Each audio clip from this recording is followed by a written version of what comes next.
It's the dream of every cricketer, the ultimate glory. Few manage to keep their date with destiny. But for many, it's been heartbreaks and a cross to bear. The Holy Grail is here in India. I'm Rupha Ramani, and Firstpost brings you the ringside view. We bring you the Cup of Dreams. Cricket World Cup coverage like never before. The champion! It's over! He's done it again! Unbelievable! Oh, straight into the roof of the net. Nice one. Straight down the middle. So a good performance from both teams. Hi, how are you doing today? I'm Rupha Ramani, and you're watching Firstpost.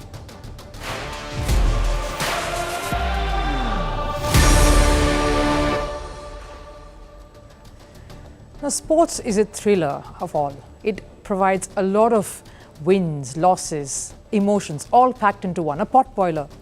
You witness watershed moments, you see unachievable feats, records being broken. And it's always great to see new heroes emerge and write her stories as well. We have lots lined up for you today on our show, along with the World Cup coverage, as always, in Cup of Dreams. So let's look at what is lined up for the day. The World Cup is underway in full swing, and two bruised teams, Australia and Pakistan, will lock horns tomorrow. The two are fighting their separate battles, but the end goal remains the same: to lift that World Cup trophy. We'll tell you what will be the key factors that will come into play when these two clash tomorrow in Bengaluru. Some months back, the world was taken by storm when the kissing scandal at the World Cup broke out. Spanish football went through an upheaval when the player, Jenni Hermoso, caught in the middle of a hurricane. The latest now is that she's been finally called back up to join the national squad ahead of key matches. But has the matter truly been resolved? We'll tell you more. And staying with women's sport, as cricket's greatest contest continues to grab our attention, another women's contest kicked off in Australia. What's India's presence at the T20 League? And who are some of the top cricketers vying for top honours? And how do these leagues help in the rise of women's T20 cricket? That and more coming your way, but what's making all the headlines from around the world of sports in Sports 360? In football, Brazilian football star Neymar has sustained an ACL injury. He will undergo a surgery and will be off the field for several months. This happened during Brazil's World Cup qualifier match against Uruguay. Brazil lost the match 2-0. Liverpool's Salah has called for an end to the violence in Gaza. The striker uploaded a video on his social media condemning the Israel-Hamas conflict. Salah said, and I quote, "The massacres need to stop. Families are being torn apart. What's clear now is that humanitarian aid to Gaza must be allowed immediately." In tennis, Alcaraz's hopes of surpassing Novak Djokovic's ranking suffers another blow. The world number 2 pulled out of the Swiss Indoors Championships. According to organizers, this was due to an injury. He will be next seen in action at the Paris Masters starting at the end of October. Third-seeded Maria Buzkova has qualified to the quarterfinal of the Jiangxi Open. Buzkova registered a 7-5, 6-0 win over Russian Amina Anshpa. The 25-year-old will play against Camila Osoria tomorrow. At the Cricket World Cup, New Zealand's top-notch campaign continues. Santner took 3 wickets in yesterday's match against Afghanistan. He bowled 8 overs and gave away just 39 runs. Mitchell Santner is now the leading wicket taker at the World Cup so far with 11 wickets to his name. All right, the story we are starting with today comes from football. Sport is rife with conflicts, confrontations and constant tussles. Tussles between teams, but what definitely doesn't bode well is tiffs within a squad.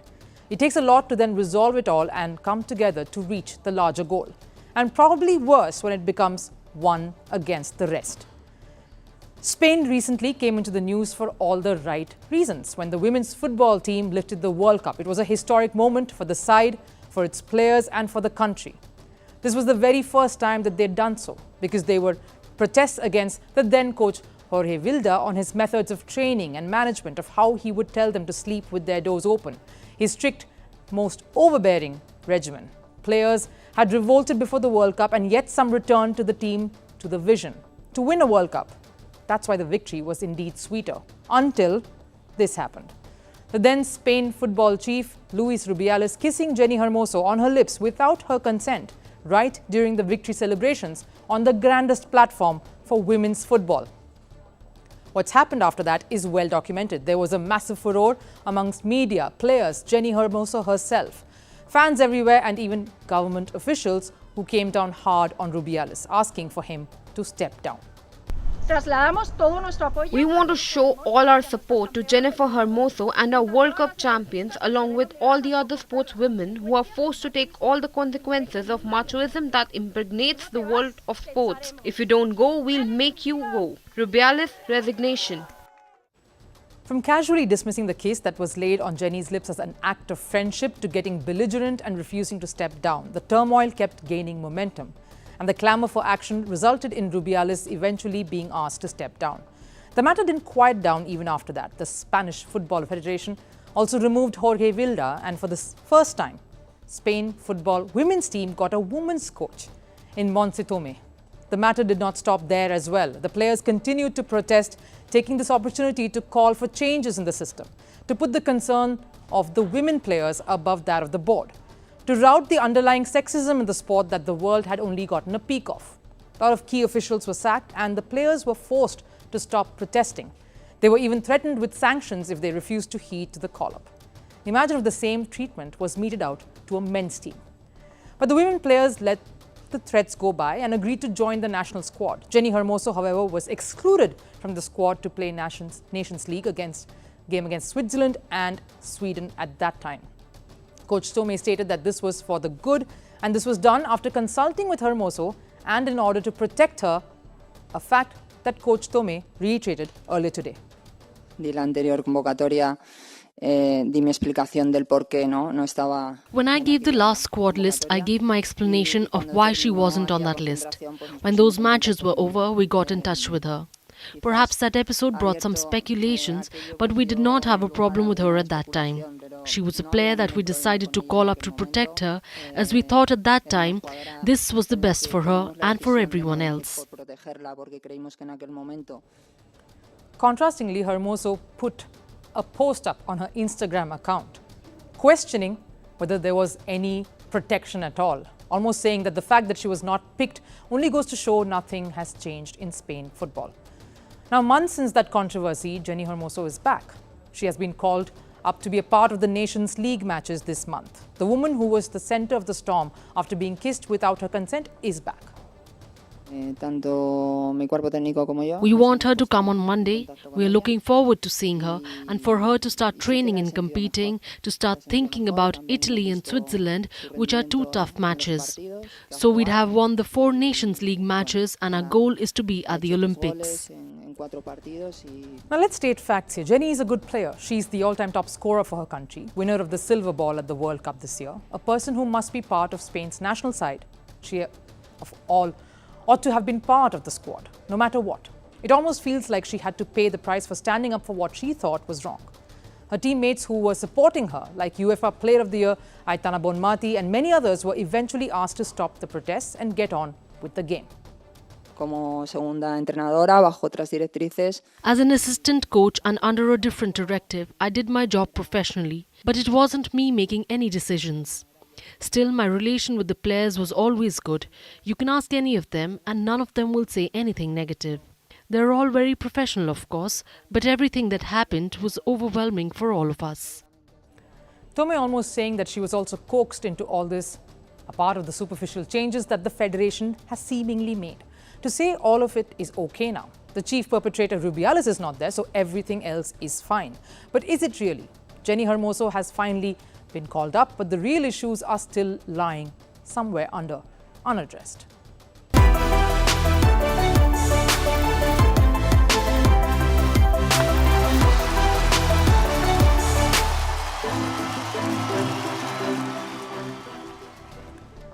Let's switch focus to the World Cup now. Some teams have been thrown at the deep end of things. For example, Australia, who have been a strong favourite before the World Cup began and not in a position that they will be all too happy about. They are number 7 on the points table and will be taking on Pakistan. A must-win game for both sides to get some momentum going. Let's look at the head-to-head records as far as ODI World Cups alone go. They've played 10 matches against each other. Australia has won 6, Pakistan 4. It's a closely fought contest, this. Both sides have played 3 matches in the tournament so far, with Australia securing 1 win and Pakistan 2. Here's how the match between the two could pan out. Let's look at the two sides ahead of tomorrow's match. Australia's World Cup campaign didn't quite start as expected. They've been reeling under losses since the tournament began and have only secured a victory against Sri Lanka. The team is desperately in need of some momentum. Tomorrow's match will be played at the Chinnaswamy Stadium in Bengaluru. It's known to give the batters an edge. It has witnessed teams score over 300 in ODIs in the past. Glenn Maxwell has played quite a few matches here for his IPL side, the Royal Challengers Bangalore under Virat Kohli. So he's going to be someone who could turn the tide for Australia. And some batting fire is needed in the absence of Travis Head, who's still recovering from his injury. Meanwhile, trouble has mounted for Pakistan. The team was hit by a viral infection after the match against India. Shaheen Afridi and others have been jolted by it. Abdullah Shafiq was even quarantined because of the infection. But Pakistan is not likely to make too many changes in their playing 11, assuming everyone recovers. So let's have a look at some of the key battles in this face-off. David Warner versus Shaheen Afridi. Both are yet to get in their groove. David Warner has yet to score a half-century. And Shaheen's pace has dropped many notches. So it's an ideal battle to set the rhythm. Warner has got plenty of experience under his belt. He's played plenty of IPL matches in Bengaluru and understands the conditions well. But after Ravi Shastri's comments about Shaheen Afridi not being special, maybe the pacer has a point to prove. Then there's Babar Azam versus Adam Zampa. Both have been reliable for their squads. Babar has scored a 50 but is yet to give us a glimpse of his flamboyant best. Meanwhile, Zampa came good in the last game to take the Aussies across the line for their first win in the tournament. The two teams are in search of a win to get their campaign back on track at the World Cup. So expect this one to be a cracker of a contest. Yeah, we know the Men's Cricket World Cup is on. Let's tell you what the women cricketers from around the world are up to. A lot of them are busy with the Women's Big Bash League in Australia. The 9th season of the tournament is starting today. It's an Australian cricket tournament played in T20 format. The tournament will be played across 12 venues and it concludes on the 12th of December. Let's look at the format of the tournament itself. It features 8 teams there. The group stage is fairly lengthy though. A total of 56 matches alone will be played and all the clubs will be playing each other twice. The team that finishes at the top of the points table go directly through to the final, while the team that finishes 3rd and 4th will clash in a must-win encounter. The winner then plays against the team that finished 2nd for a place in the final. The defending champions this year are the Adelaide Strikers. Now let's look at what makes this season different from the previous ones. For the first time in the tournament's history this year, a draft was organised. This allowed each team to sign in 2 to 3 overseas players. How is it different to the previous editions? Earlier, clubs would negotiate directly with overseas players or they would rope them in. Now all overseas players who want to feature will be categorised into different salary bands. Players can nominate themselves for gold, silver and bronze. WBBL authorities then upgrade a certain number of players to the platinum tier according. As you see, all these different bands have their own price bracket and the authorities then upgrade certain number of players to platinum tier.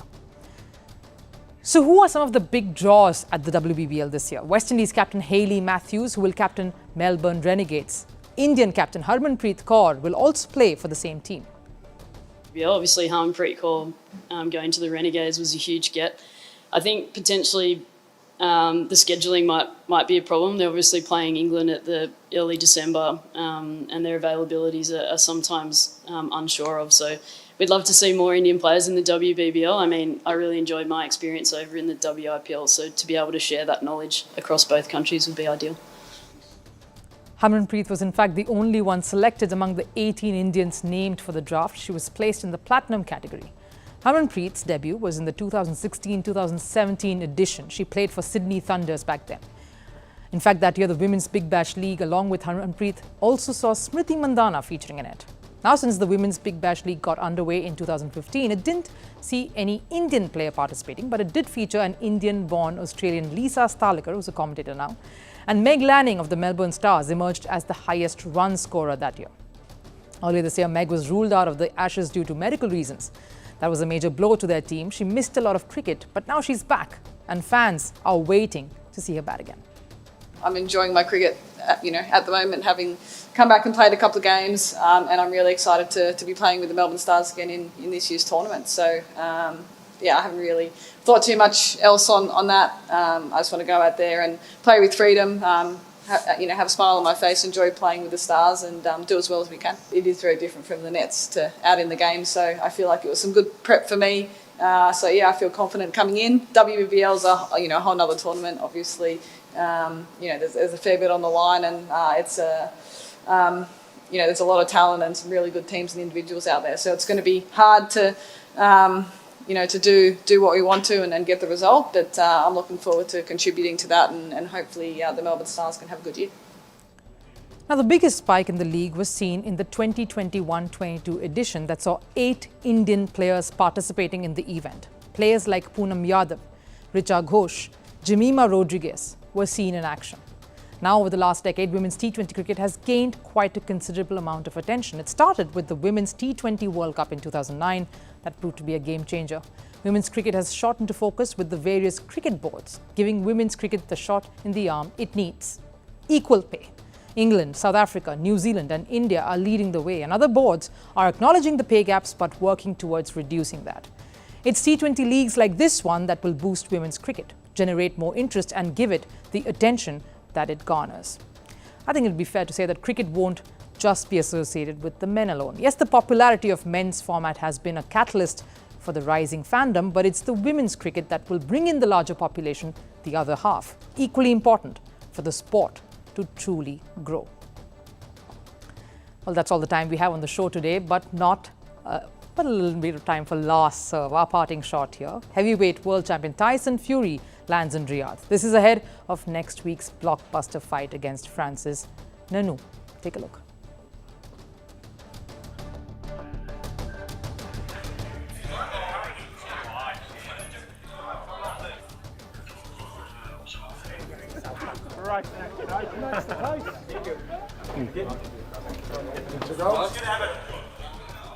Saudi Arabia continuing to draw sporting superstars. But that's all we have the time for here in First Sports. Thanks for watching, and as always, do tune in the next day as well and keep watching us for more.